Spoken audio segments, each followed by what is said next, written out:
Quiero darte a vos la bienvenida que estás viendo este video y deseo realmente que el Señor te hable así como me habló a mí primero, ¿no? A través de esta palabra. Mientras estaba pensando que este domingo íbamos a estar celebrando juntos la Cena del Señor y bueno, también teniendo en cuenta que estamos estudiando los martes panorama del Antiguo Testamento, ya dejamos atrás Salomón el martes pasado, pero indudablemente el dedicar la lectura y la meditación a la vida de David durante unos 15 o 20 días nos lleva otra vez a este varón, a este siervo que en realidad es una de las figuras más estudiadas en la Biblia, ¿no? A David se lo estudia a través de por lo menos 3 libros, Samuel, Reyes y Crónicas, y a través de sus propios salmos, ¿no? No son muchos los personajes bíblicos de los cuales podemos saber lo que les pasaba adentro, ¿no? Yo puedo saber externamente qué pasó por la vida de Abraham, de Jacob, de Moisés. Bueno, Moisés sí escribió un salmo por lo menos, pero no podemos saber de la manera en que podemos conocer al rey David, ¿no? Y hoy mencionamos en la oración el Salmo 23, pero claramente no hay un Salmo 23 si no hay un Salmo 22, ¿no? Y no es solo una cuestión numérica o cronológica, sino también conceptual. Así que hoy te invito no a un estudio, no vamos a estudiar nada en particular, los estudios los tenemos los martes. Hoy quiero invitarte a reflexionar juntos, y ahí nos va a estar pasando Juan, que tiene el desafío, Juan, de seguirme, porque no te voy a decir cuándo tenés que pasar, ¿sabés, Juan? Así que vas a tener que estar atento. Así que Leo, me lo codeás y se me duerme, por favor, porque tiene que estar atento. ¿Por qué estás tan lejos? ¿Por qué estás tan lejos? Así se llama lo que hoy vamos a reflexionar. Te invito a leer en el Salmo 22, un salmo tremendo, uno de los salmos de David, quizás compuesto en alguno de esos momentos de soledad. David tuvo 13 años vagando solo o mal acompañado también. Y ahí en el desierto de Judea compuso algunas de las canciones que han consolado millones de corazones a lo largo de los siglos, ¿no? Y ese rey ungido, pero todavía no, como tantas cosas que nos pasan a nosotros, ¿no? El sí, pero el todavía no. Esta tensión que existe en la vida cristiana, ya somos reyes, pero todavía no. Ya somos vencedores, pero todavía no. Ya estamos sentados con Cristo en los lugares celestiales, pero todavía no. Ya somos santos, pero todavía no. Hay un montón de cosas que ya somos, pero todavía no. Esta es una tensión que desde la teología se estudia también. Es la tensión entre el ya y el todavía no. Lo que ya somos en potencia, pero todavía no. Y David lo vivió en carne propia, dolorosamente, porque él ya era rey, ungido por Samuel, pero todavía no. Y en algunas de todas esas soledades, yo no puedo evitar, compartí el otro martes, imaginármelo a David desvelado, ¿no? Mientras sus hombres dormían en algunas de las cuevas, quizás en la cueva de Adulam, o en otras de esas en las que ellos se escondían de la persecución del rey Saúl. ¿Cuántas noches mirando ese cielo estrellado, ¿no? Magníficamente estrellado que hay en los desiertos, ¿no? Sin humedad, sin luces espurias, mirando las estrellas tantas veces, como él incluso compuso salmos: cuando veo los cielos, obra de tus dedos, digo que es el hombre, ¿no? El Salmo 8.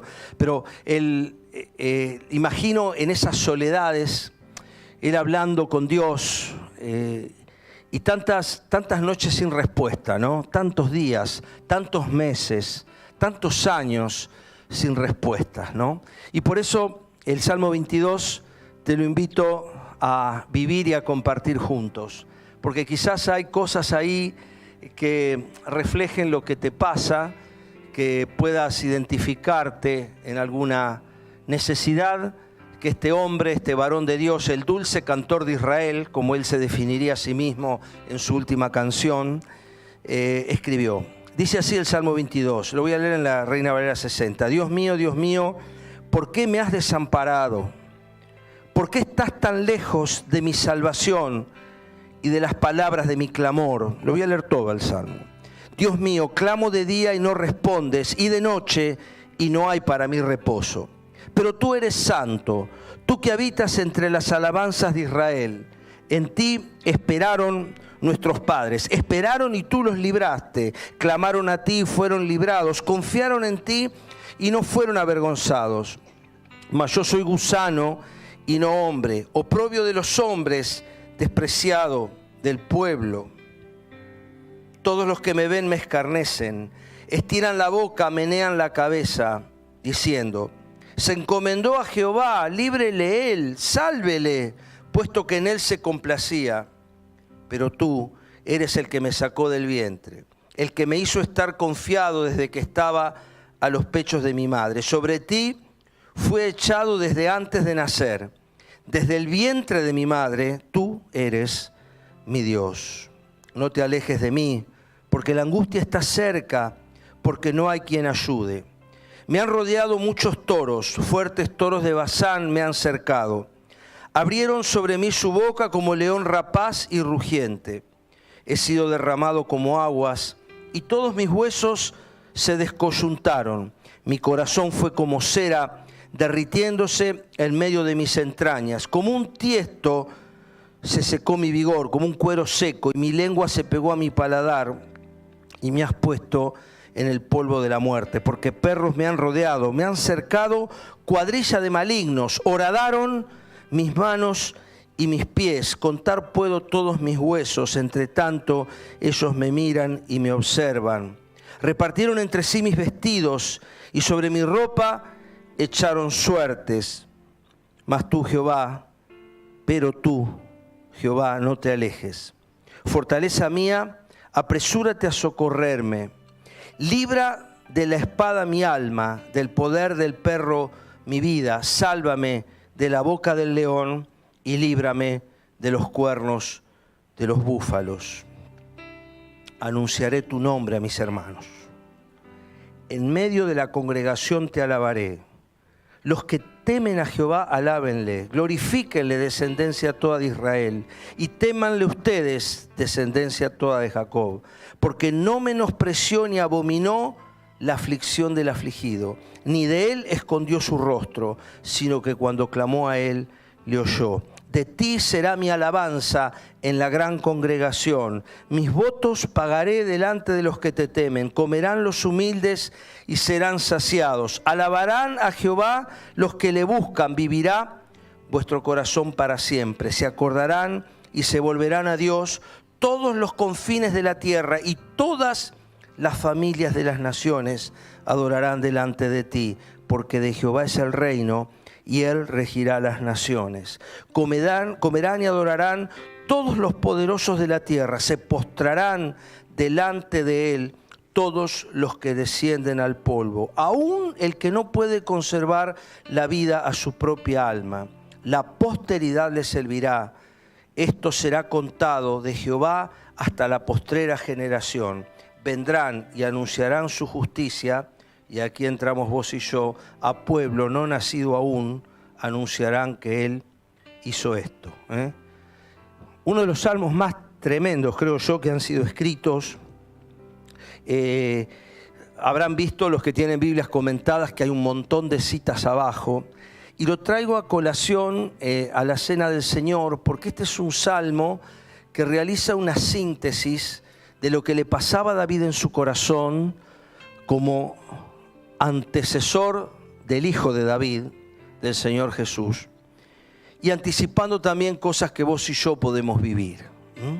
Pero este es uno de los salmos más claramente mesiánicos de todos los que hay en los 150 salmos, ¿no?, que componen nuestro libro de los salmos. Pero pocos describen de la manera del Salmo 22 los padecimientos de Jesús. Y por eso hoy que hemos recordado la obra de Cristo, vamos a llevarla a quien la escribió casi 1000 años antes de que esto ocurriera, ¿no? Yo no puedo imaginar, porque esto era una canción, esto se cantaba, está dedicado al músico principal. Si ustedes ven debajo del título, eso quería decir que estaba dedicado al que dirigía la alabanza, ¿no? Es una apelación al director de alabanza. Esta era una canción, esto se cantaba. ¿Qué habrán entendido, por ejemplo, los que cantaban el versículo 16? Horadaron mis manos y mis pies. Para nosotros es clarísimo este pasaje. No sé qué entendían los que lo cantaban, porque la muerte por crucifixión se inventó 500 años después de que este salmo fuera escrito. ¿Qué entendían los que cantaban? Hoy nosotros lo entendemos. Y seguramente hay cosas que hoy leemos en la Biblia que no la entendemos, porque las van a entender nuestros nietos, nuestros bisnietos. Porque la Biblia es para el tiempo y para la eternidad. Y no siempre vamos a entender todo lo que está ahí. Del mismo modo que esta gente, imposible que entendieran lo que estaba queriendo decir este versículo, porque todavía lo que ellos estaban cantando ni siquiera se había inventado. Pero vamos al principio. Dios mío, ¿por qué me has desamparado? ¿Por qué estás tan lejos? Vamos al PowerPoint. Dice, Dios mío, ¿por qué me has desamparado? ¿Por qué estás tan lejos de mi salvación y de las palabras de mi clamor? Dios mío, clamo de día y no respondes, y de noche y no hay para mí reposo. Quizás te ha pasado, ahí están tratando de proyectar, quizás te ha pasado lo que David está diciendo acá, ¿no? Sentir a Dios lejos. Lo está diciendo alguien que era muy íntimo con Dios. Y ni que hablar cuando estas palabras son puestas en los labios de Jesús, porque Jesús las pronuncia literalmente en la cruz del Calvario. Es una de las frases de la cruz. Dios mío, ¿por qué me has desamparado? ¿No? Es más, es una de las pocas frases en el Nuevo Testamento que están en su arameo original. Elí, Elí, lama sabactani. Y es interesante porque la palabra Elí referida a Dios, Elohim, es el Dios trino. Quiere decir que Jesús está orando a la Trinidad. Pero si Él es Dios, ¿cómo está orando a la Trinidad? Es uno de los misterios. Porque en el instante supremo de la cruz, donde Cristo se hace pecado por nosotros, el Hijo no podía estar ahí. Ese desamparo, esa soledad, es total. Cristo hombre está muriendo, ¿no? Y por eso el valor de la cruz no radica en que como Dios lo toleró. Radica en que como hombre sin pecado así lo vivió. Y se mantuvo santo hasta el final y por eso su sacrificio es válido. Pero Él ya no le clama al Padre, no dice Padre, dice Dios mío, Elohim. Una palabra que Él rara vez utilizó salvo en ese momento de la cruz. Y hay momentos en que Dios lo sentimos tan lejos, ¿no? Y a veces el sentirlo tan lejos, dice acá, ¿por qué estás tan lejos? ¿No? Esa sensación de abandono. Cuando a veces el cristiano pasa por esos momentos difíciles, siente que Dios está lejos. Quizás te ha pasado en momentos donde uno no entiende lo que ocurre, donde la realidad se vuelve incomprensible para nosotros, aún para el cristiano. Puede ser que sintamos a Dios lejos. Es más, fuera de mi alcance, ¿no? ¿Por qué estás tan lejos y de las palabras de mi clamor? Da la idea que aún ni siquiera las palabras que yo pronuncio llegan a Dios. Porque uno tiene la sensación de que está orando y ¡pum!, rebota en el techo de la oración. Rebota como si no llegara, como si hubiera una cúpula de bronce que impide que la oración llegue a Dios. Uno tiene esa sensación. Señor, ¿me estás escuchando? ¿Entendés lo que estoy diciendo? Dios mío, dice el versículo 2, clamo de día y no respondes, ¿no? Parece que hay una indiferencia al lamento. Parece que el silencio de Dios se vuelve opresivo. Clamo de día, clamo de noche y no respondes. Y no hay para mí reposo. Hay una falta total de respuesta, sensación de abandono, Dios fuera de mi alcance. Hay una indiferencia a mi lamento y lo más tremendo de todos, un silencio de radio donde no hay respuesta. Y una cosa es que sea un día, y otra cosa es que sea una semana, y otra cosa es que sea un mes, y otra cosa es que sea un año, ¿no? Y a veces ese silencio se vuelve tan desafiante para nuestra fe. Te siento lejos. La percepción humana de Dios, ¿no? Por supuesto, Dios no está lejos, pero nosotros percibimos eso, ¿no? Y nos pasa. Y creo que acá podríamos dar muchos testimonios de momentos, esos valles de sombra donde Dios parece estar lejos. Y a lo largo de este salmo hay 3 veces que se encuentra una misma expresión. Pero tú, a ver, ayúdenme a encontrarlas. ¿Dónde están esas 3 expresiones? Pero tú. Bueno, la primera está acá nomás, en el 22:3. ¿Dónde dice otra vez pero tú? ¿Dónde? En el 9, muy bien. ¿Y dónde está el tercer pero tú? O más tú. Pero la NBI lo traduce pero tú. Buscando ahí, ¿eh? El 19, muy bien. Y son 3 puntos de inflexión que vamos a meditar juntos. Dios está lejos, lo siento lejos, hay sensación de abandono, fuera de mi alcance, hay indiferencia, lamento, parece haber falta de respuesta. ¿Por qué estás tan lejos? ¿Y qué hace David en ese momento? En el versículo 3, pero tú. Y esa es la realidad observada. Pero tú eres. Cuando estamos ante esos momentos donde no vemos a Dios, donde no podemos percibirlo, lo primero que tenemos que hacer es recordar lo que Él es.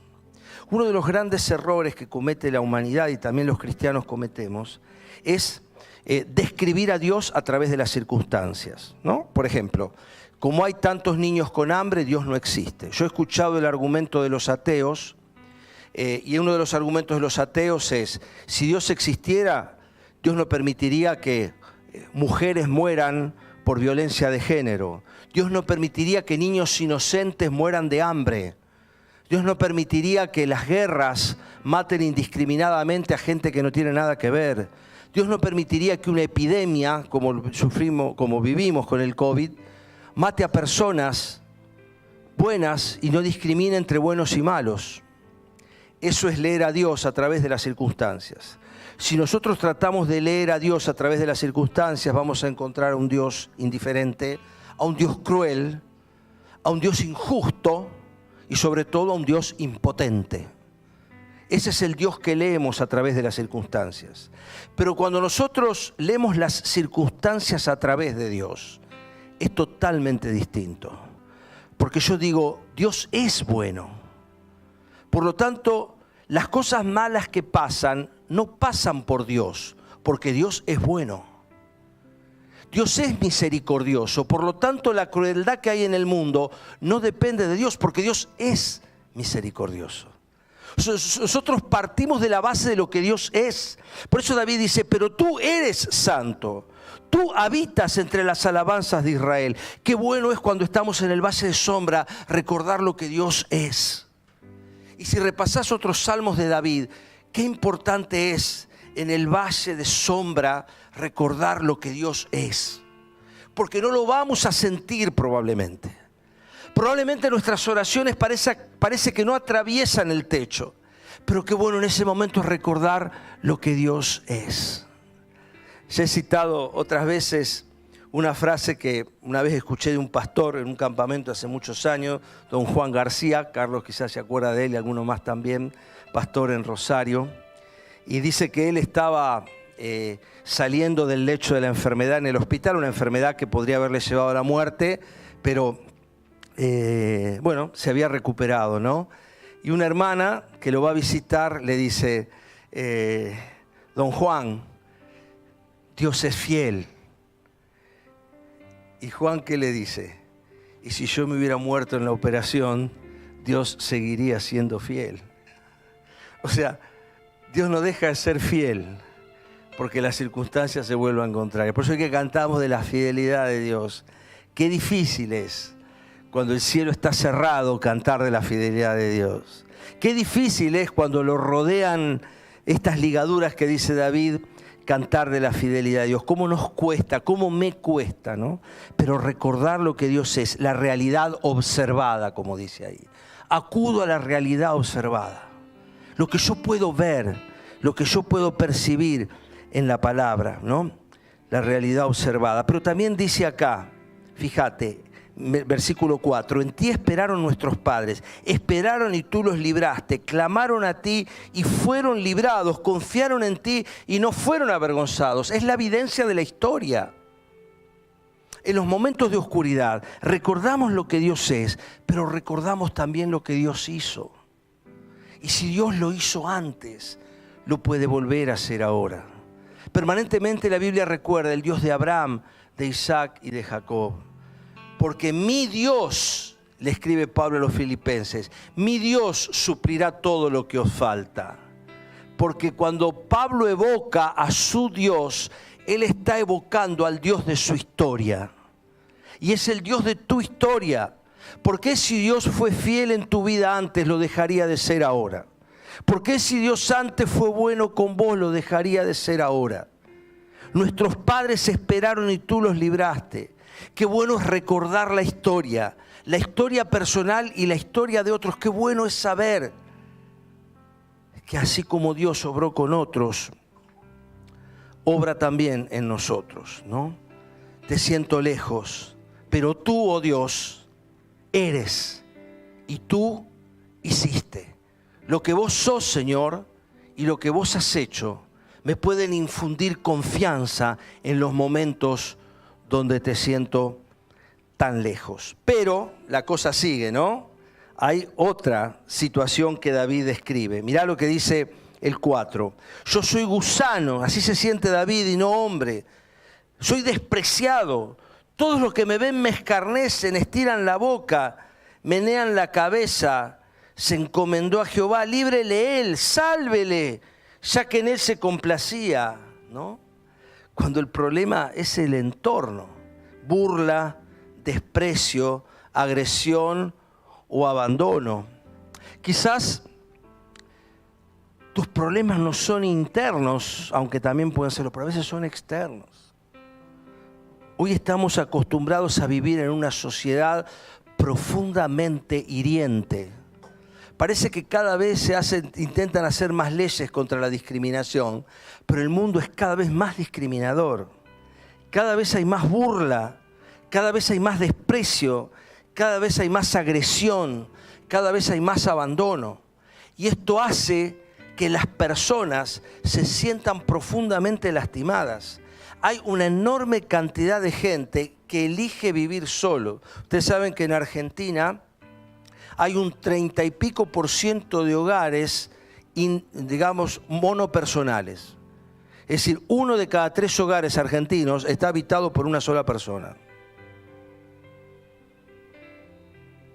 Desde el año 2019 se invirtió la curva de crecimiento. Esto salió en el diario esta semana, ¿no?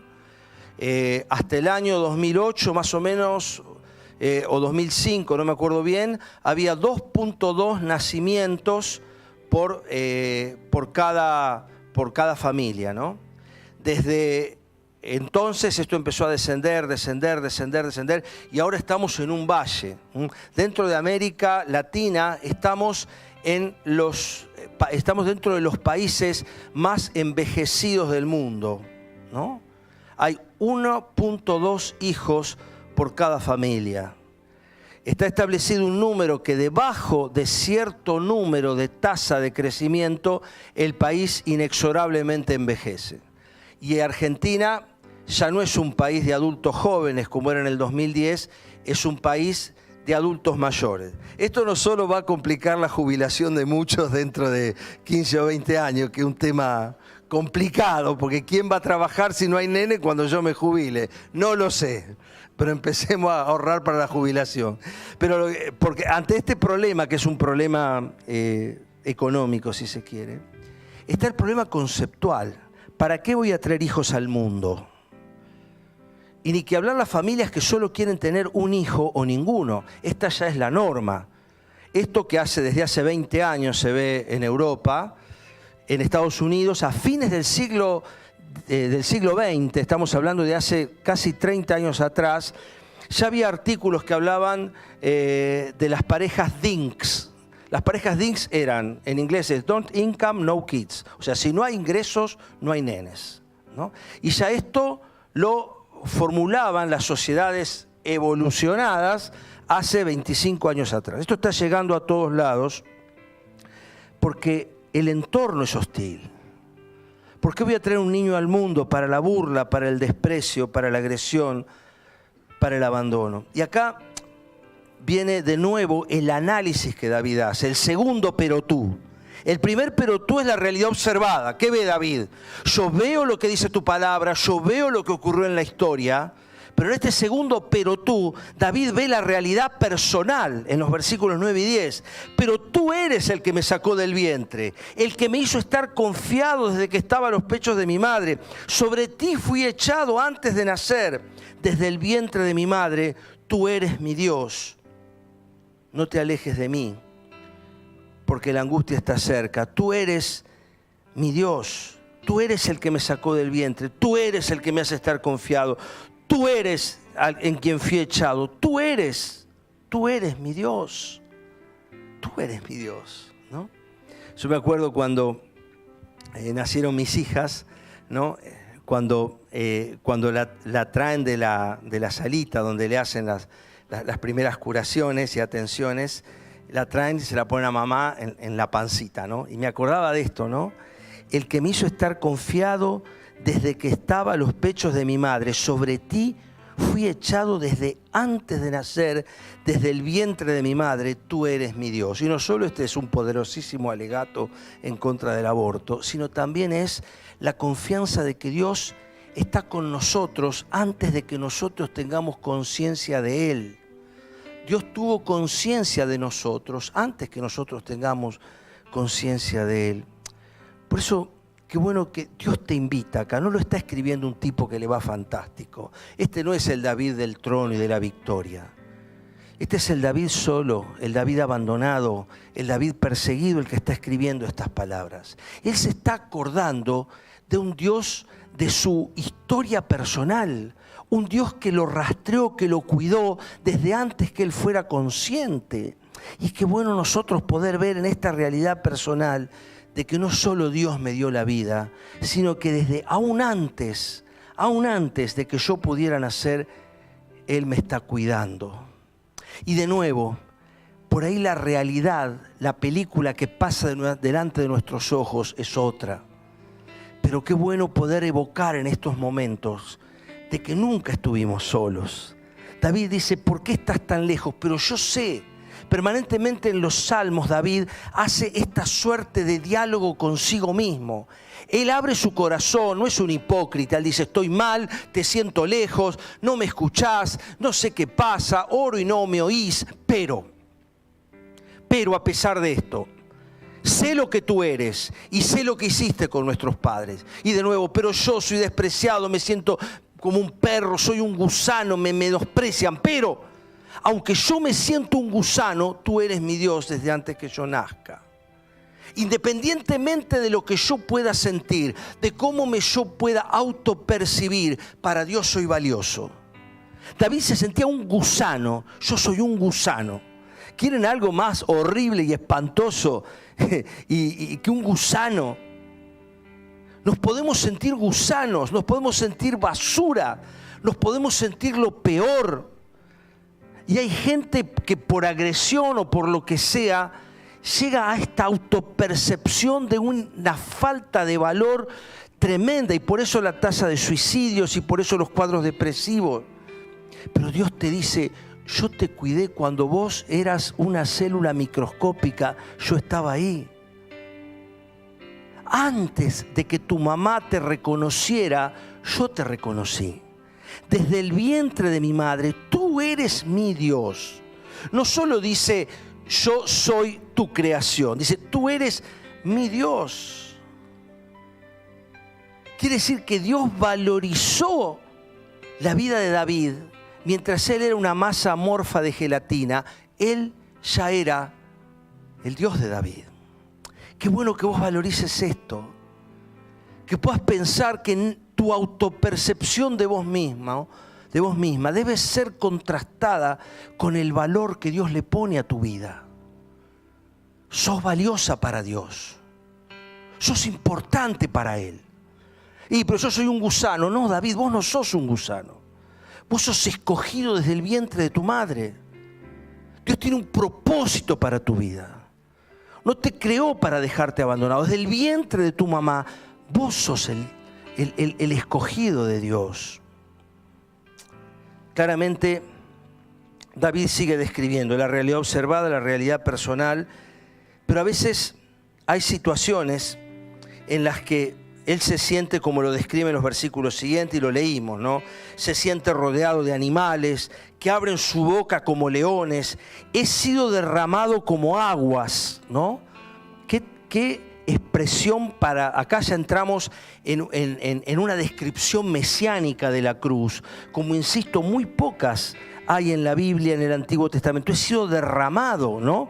El crucificado se va desangrando, literalmente se va desangrando como si fuera una gotera, una pérdida de agua de un tanque, así se va desangrando. He sido derramado como agua. Todos mis huesos se descoyuntaron, ¿no? Es decir, el tener las articulaciones cuando tienen que sostener el peso del crucificado, literalmente luxan, se descoyuntan, porque tienen que sostener todo el peso.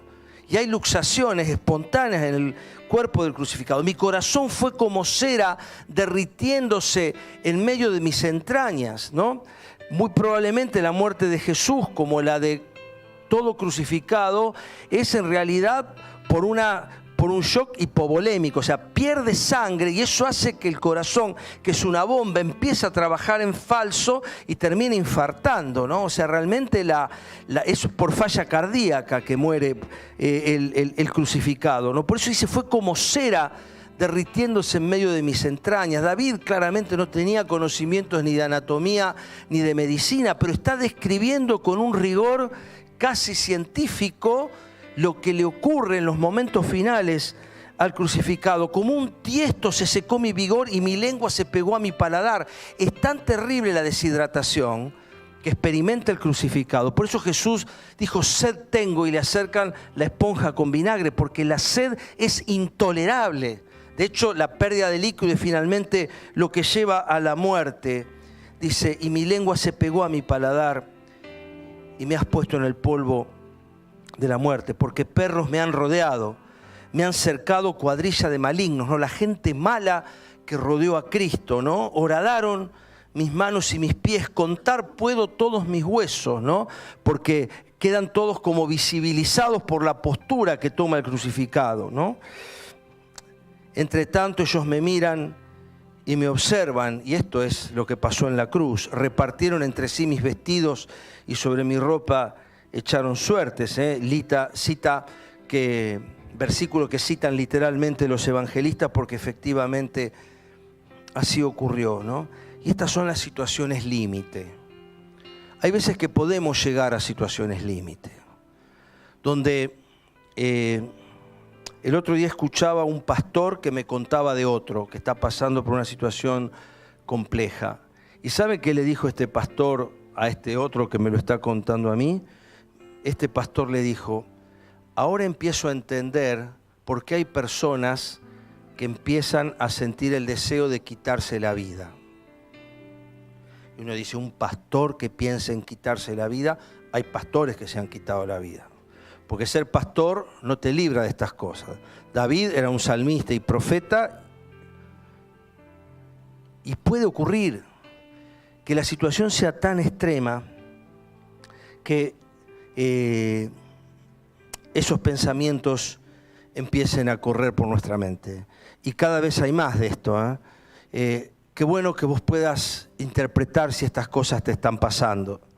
Porque si empiezan a circular por tu mente ideas de quitarte la vida, estás en serio riesgo, necesitas ayuda.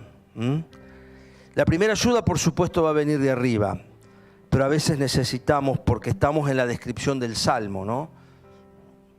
Fíjate cómo termina con el tercer pero tú, ¿no? Y si el primer pero tú es la realidad que David observó en la historia de otros y en la Biblia, y la segunda realidad es la realidad personal del versículo 9, lo que David escribe de su propia vida, la tercera realidad, que es la más importante, es la que vos elegís, la realidad elegida. Mas tú, Jehová, pero tú, Señor, no te alejes. Fortaleza mía, apresúrate a socorrerme. Libra de la espada mi alma, del poder del perro mi vida. Sálvame de la boca del león y líbrame de los cuernos de los búfalos. Puede ser que tu percepción sea que Dios está lejos, pero no permitas que tu sensación te quite el clamor. Volvé a clamar, volvé al Señor, volvé a pedir ayuda. Dios está cerca aunque lo percibas lejos. Dios salva aunque toda tu realidad te diga que no. El Señor está cerca. Esta es la realidad elegida. No te alejes, líbrame, rescátame. David dice, yo voy a seguir confiando, voy a seguir clamando, voy a seguir pidiendo para que tú, Señor, obres en mi realidad.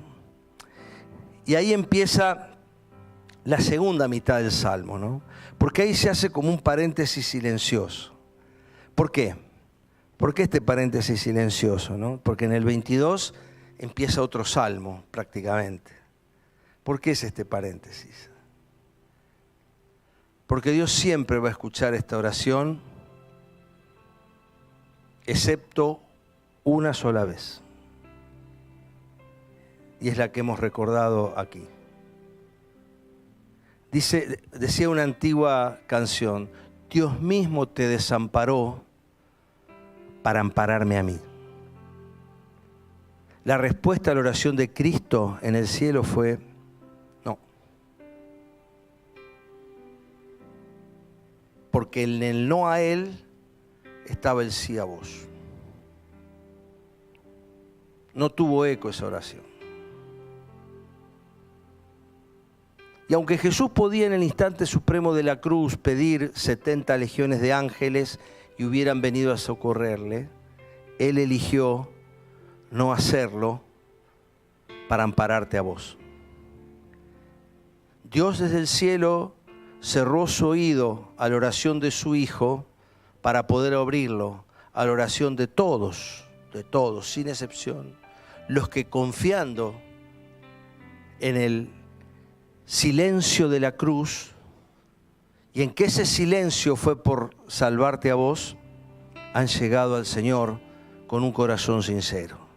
Por tu llaga fuimos nosotros curados, escribiría Isaías. Por eso es lo que hacemos hoy.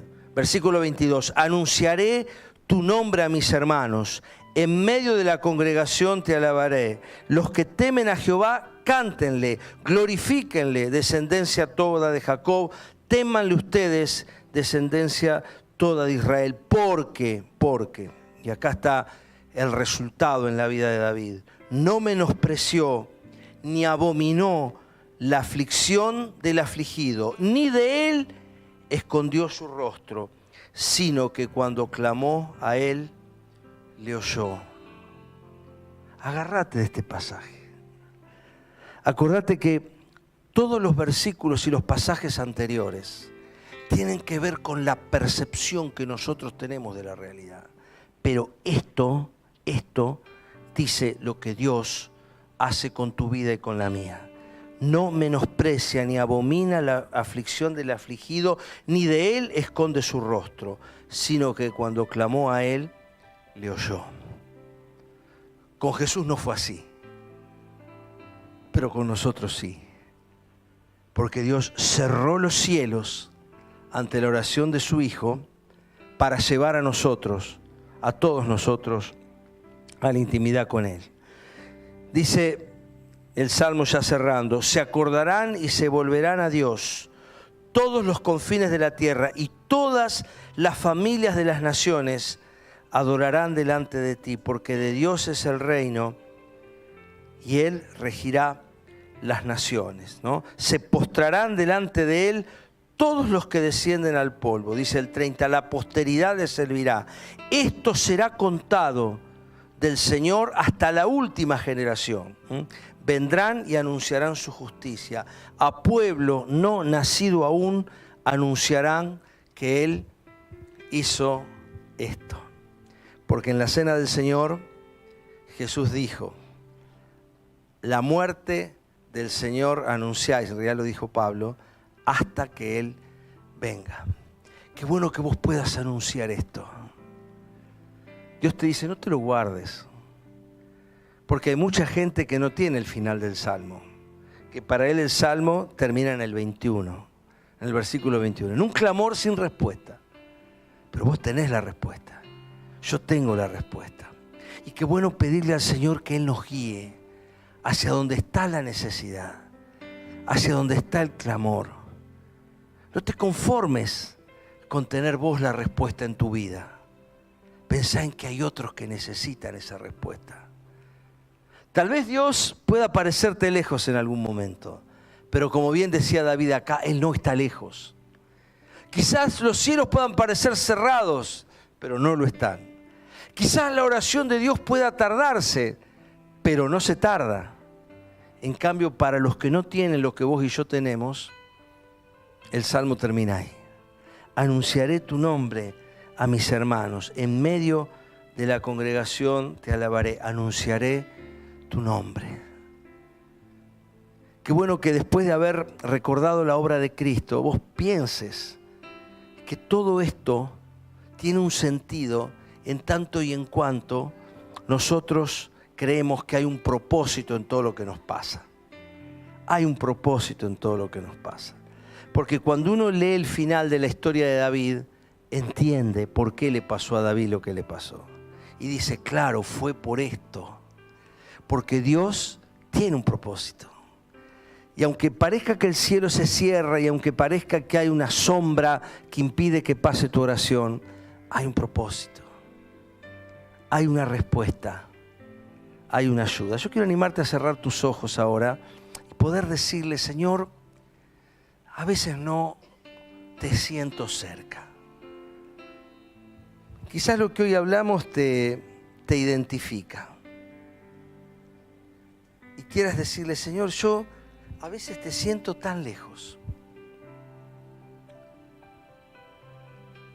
Pero qué bueno sería que más allá de lo que sientas, les puedas confesar a Dios lo que David le confesó.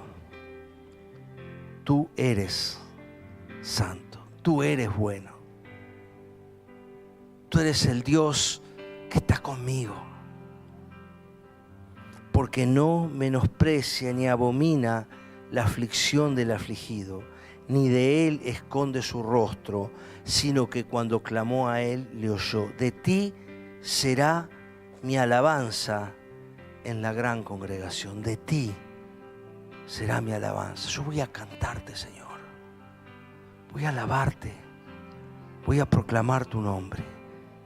Quisiera invitar al equipo de alabanza para que podamos terminar haciendo lo que acá dice el Salmo. En medio de la congregación te alabaré. ¿Podés alabar en tu casa? Podés. ¿Podés alabar cuando te bañás? También. Si sabés un instrumento, ¿podés cantar solo en tu casa? Por supuesto que sí. Pero qué bueno es hacerlo, como dice acá, en medio de la congregación te alabaré. En el 25, de ti será mi alabanza en la gran congregación. Hay momentos para alabar a solas y hay momentos para alabar juntos. Y la cena del Señor es por excelencia un espacio comunitario. Y aunque a veces por determinadas razones puede ocurrir que alguno tenga que tomarla en soledad, esencialmente la cena del Señor es algo que se comparte. Es un pan que se parte y se reparte. Es un vino que se sirve y se distribuye. Es algo que está pensado para ser experimentado en comunidad. Por eso toda vez que nosotros no entendemos la dimensión comunitaria de nuestra fe, nos perdemos un montón de cosas que pasan cuando hacemos lo que este salmo dice. Anunciaré tu nombre a mis hermanos, en medio de la congregación te alabaré. Cuando vos pronunciás el nombre de Dios en una alabanza, se lo estás anunciando a tus hermanos. porque te escuchan cantar, porque te escuchan alabar, porque te escuchan proclamar. Y déjame decirte algo, cuando vos proclamás el nombre de Dios en voz audible, estás ministrando al que está al lado tuyo. Lo estás bendiciendo, estás declarando verdades que al otro le hace bien escucharlas. Hay muchas cosas que nosotros las sabemos, pero necesitamos escucharlas. Probablemente un hijo sabe, mis hijas saben que yo las amo, pero necesito decírselo. Probablemente tu esposa sabe que vos la querés, pero te lo tenés que decir. Nuestra boca confiesa, nuestra boca declara, nuestra boca bendice. Por eso no alcanza con saber que Dios es bueno, hay que decirlo. No alcanza con saber que Dios nos colma de sus bendiciones, hay que proclamarlo. No alcanza con cantar en el silencio de tu corazón. Hay que utilizar lo que Dios nos dio. Somos el único ser vivo, las únicas criaturas creadas por Dios con la capacidad de modular sonidos. Los únicos, aún dentro de los primates. No existe ningún otro ser que tenga un instrumento incorporado a su propio sistema respiratorio. Solo nosotros. Y Dios lo puso porque fuimos creados para alabanza, que literalmente quiere decir hablar bien, para alabanza de la gloria de su nombre. Así que puestos de pie entonces, vamos a proclamar tu nombre, Señor, en medio de la congregación. Y David te dice desde 3000 años atrás, los que temen a Dios, alábenle, glorifíquenle toda descendencia de Israel, témanle ustedes, porque no menosprecia ni abomina la aflicción del afligido, ni de él esconde su rostro, sino que cuando clamamos a él, él nos oye. De ti será mi alabanza en la gran congregación. A pueblo no nacido aún anunciarán que él hizo esto. Y yo me imagino en las soledades de esas noches del desierto de Judea, cuando David escribió estas palabras, entendería él que miles de millones de personas un día cumplirían lo que él estaba escribiendo acá. Anunciarán tu justicia, a pueblo no nacido aún, anunciarán que él hizo esto. Es una de las pocas alusiones a la iglesia que hay en el Antiguo Testamento. Un pueblo no nacido, porque vos y yo somos real sacerdocio, linaje escogido, pueblo adquirido, comprado a precio de sangre por Dios, para proclamar, para anunciar las virtudes de aquel que nos llamó de las tinieblas a su luz admirable.